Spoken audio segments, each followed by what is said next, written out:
కూడా జాయిన్ అయ్యారు, ఆయనతో కూడా మాట్లాడదాం. S Jayaram garu, good morning అండి. Very good morning Sunitha. S Jayaram garu, ఏం చెప్తారు? ఇప్పుడు కాళేశ్వరానికి సంబంధించి కమిషన్ అటు కేసీఆర్ కి అయితే నోటీసులు ఇచ్చింది. ఈసారి విచారణకు హాజరవుతారా లేదా అనే విషయం ఆ పక్కన పెడితే, ఈ విచారణ విషయంలో అటు కాంగ్రెస్ మీద లీగల్ గా చేయబోతున్నాం అని చెప్పేసి వీళ్ళు అంటున్నారు. కానీ అటు బీఆర్ఎస్ మీద అంతా పొలిటికల్ స్ట్రాటజీస్, రాజకీయ కక్ష సాధింపు అంటు. సో దీనిపైన మీ అనాలిసిస్ ఏంటి? మీకు ప్యానెల్లో ఉన్న మిత్రులకు, జీ న్యూస్ ప్రేక్షకులకు నమస్కారాలు. దీంట్లో మనము రాజకీయ పార్టీలు అనేది ఎవరి స్కిన్ వాళ్ళు కాపాడుకోవడం కోసం మాట్లాడడం అనేది సర్వసాధారణం. ఇది పెద్ద వింతేం కాదు, కొత్త కాదు.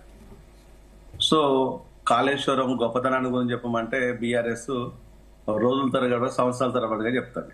అది జనాలు వింటూనే వస్తున్నారు. కాంగ్రెస్ వచ్చేసి ఇక్కడ అన్యాయం జరిగింది, అది జరిగిందని ప్రాజెక్టుల మీద ఈరోజు కొత్తగా ఏదో జరుగుతున్నట్టుగా కాంగ్రెస్ చెప్తూ ఉంటుంది. ఇది కూడా మామూలే. కానీ నిజంగా నోటీసులు ఇచ్చేది దేనికోసము? ఇప్పుడు ప్రజలు వాళ్ళకు ఒక ఒపీనియన్ ఉంటుంది కదా. ఆ ఒపీనియన్ అనేది ఇప్పుడు రేవంత్ రెడ్డి చెప్పాల్సి వస్తుంది. నోటీసులు ఇచ్చేది దేనికోసం? లేదు, నోటీసులు దీనిపైన ఎంక్వైరీ చేస్తున్నది, ఎంక్వైరీ వస్తున్నది అంటే ప్రాజెక్టుల మీద దోపిడీ అనేది ఒక కాళేశ్వరం మీనే జరిగిందా, లేదంటే ఇంతకుముందు జరగలేదా, లేకపోతే ఇది కాళేశ్వరంతోనే ఎండ్ అవుతుందా అంటే ప్రాజెక్ట్సే పైసల కోసము ప్రవేశపెడుతున్నా అది ఒక financial distribution authority and companies అని ఎవ్రీబడీస్ నోస్. ఈ ప్రాజెక్ట్ అనేది ఇప్పుడు మొదలైతే అది ఎప్పుడు ఎండ్ అవుతుందో తెలియదు. ఎందుకంటే there are own choice and own growth కోసము ప్రవేశపెడుతున్నాయి. ఇది బీఆర్ఎస్ కు వర్తిస్తుంది, కాంగ్రెస్ కు వర్తిస్తుంది, బీజేపీకి వర్తిస్తుంది, ప్రభుత్వం ఏది ఉంటే దానికి వర్తిస్తుంది. కానీ ఇక్కడ జరుగుతున్నది ఏంటంటే, నిజంగా ఇది వచ్చేసి అరెస్ట్ చేస్తారా కేసీఆర్ గారిని అంటే ఇదేం అరెస్ట్ చేసే విషయమేం కాదు. నోటీసులు మాత్రం సర్వ్ చేస్తారు, అరెస్ట్ చేస్తారు. అంటే అరెస్ట్ చేస్తే దానికి ఉండే కాన్సిక్వెన్సెస్ పోగుంటాయి, పాజిటివ్గా ఉంటాయి, నెగిటివ్గా ఉంటాయి. అది కాంగ్రెస్ తెలియదు కాదు. ఓన్లీ రాజకీయ పబ్బం కలుపుకోవడం కోసం మాత్రమే ఇవన్నీ ఈ డ్రామా ప్లే చేయటం, ఇది రాజకీయంగా మాట్లాడుకోవడం కోసం మాత్రమే చేస్తుంటారు. ఇదే కాళేశ్వరం ప్రాజెక్టు మీద బీజేపీ నాయకులు వచ్చేసి చాలా గొప్ప స్టేట్మెంట్లు ఇచ్చిండు. అప్పుడు మేము తప్పని చెప్పాం. ఇది బీజేపీ ఎందుకు ఇంత పెద్ద స్టేట్మెంట్లు ఇస్తున్నారు అని చెప్పాం. సో ఇప్పుడు కాంగ్రెస్ వచ్చి తప్పు జరిగిందంట. తప్పు కాళేశ్వరంలో జరిగిందా అనేదంటే అనేక వాటి మీద జరిగింది. మరి అనేక వాటి మీద రేవంత్ ఏం చేయట్లేదు అంటే, నేను క్లియర్ గా చెప్తున్నానంటే గత 10 సంవత్సరాల నుంచి బీఆర్ఎస్ దోపిడీ అనేది ఎవ్రీబడీస్ నోస్. కానీ 1.5 ఇయర్ లోపల రేవంత్ రెడ్డి ప్రభుత్వం చేసింది దోపిడీ కాదా? అంతకంటే 100 ఇంతలు రెట్టింపుగా దోపిడీ జరుగుతుంది అనేది ఎవ్రీబడీస్ నోస్. ఈ రోజు చెవులలో కాదు, బహిరంగంగానే కాంగ్రెస్ నాయకులు వచ్చి చెప్పుకుంటున్నారు, బహిరంగంగానే చెప్పుకుంటున్నారు. మా దగ్గర ఏది పుక్కడి జరగదు, ఏది పని జరగదు, మేము మా బిల్లులు రాలేదు, మా కాంట్రాక్టులు కాలేదు, మేము పోతే జరుగుతలేదు అనేది బిల్లుల అంశాలు కావచ్చు, లేకపోతే పోలీస్ అంశాలు కావచ్చు, లేకపోతే మెడికల్ అంశాలు కావచ్చు, లేకపోతే విద్యా అంశాలు కావచ్చు. ఇదే ఏది చూసినా ఇక ఆల్కహాల్ గురించి చెప్పాల్సిన పని లేదు కదా, దాన్ని ఇయర్ లైవ్ వాడుతుంటారు. అంటే ఈ రోజు మనము ఏ గొప్పతనం మన లోపల ఉందనే దాన్ని మీద మాట్లాడుకుంటే ప్రజలు దాన్ని ఇబ్బంది పడుతున్నారు. అంటే రాజకీయ పార్టీలు అప్పుడు కేసీఆర్ గారు కూడా ఇదే చెప్పిండు, ఇది బంగారు తెలంగాణ, బంగారంతో నిండిన తెలంగాణ, ఇది మొత్తం ధనిక తెలంగాణ అన్నాడు. ధనిక తెలంగాణ ఈరోజు ఏమైపోయింది? ఎక్కడుంది ధనికులంతా? ఏమైపోయింది ధనికులంతా అంటే తన చుట్టూ ఉన్న కాంట్రాక్టర్లు, కార్పొరేటర్లు నుంచి మొదలుకుంటే కాంట్రాక్టర్ల వరకు, చిన్నపాటి రాజకీయ నాయకులు ఉంటే పార్లమెంట్ సభ్యుడి వరకు ధనికులుగా మారింది. అలా వేరే డిస్ప్యూట్ ఏం లేదు. ఆ రోజు కులం, కుటుంబం మేము చాలా క్లియర్ గా చెప్పాము. రేవంత్ దాన్ని ఎస్టాబ్లిష్ చేసుకుంటూ ఓన్ చేసుకోగలిగిండు, ప్రభుత్వంలోకి వచ్చిండు. మాకు ఏ పార్టీ రాజకీయ పార్టీలో లేదు కాబట్టి మేము ఏ ప్రభుత్వాలతో మేము ఉన్నాం.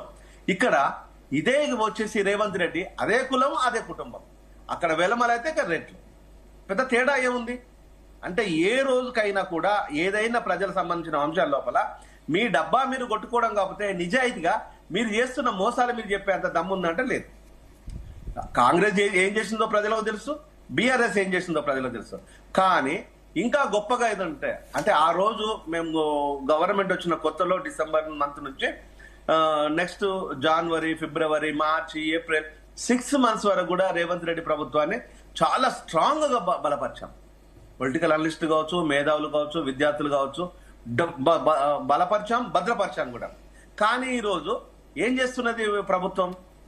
ప్రజల అంశాల విషయాలు కావచ్చు, లేకపోతే విద్యార్థుల అంశాలు కావచ్చు, నిరుద్యోగ అంశాలు కావచ్చు, ఇవన్నీ కాళేశ్వరం ప్రాజెక్ట్ అనేది ఇదొక ప్రణాళికబద్ధంగా జరుగుతున్నది, దానిపైన ఒక యాక్టివిటీ జరుగుతుంటది, అది డిఫరెంట్ స్టోరీ.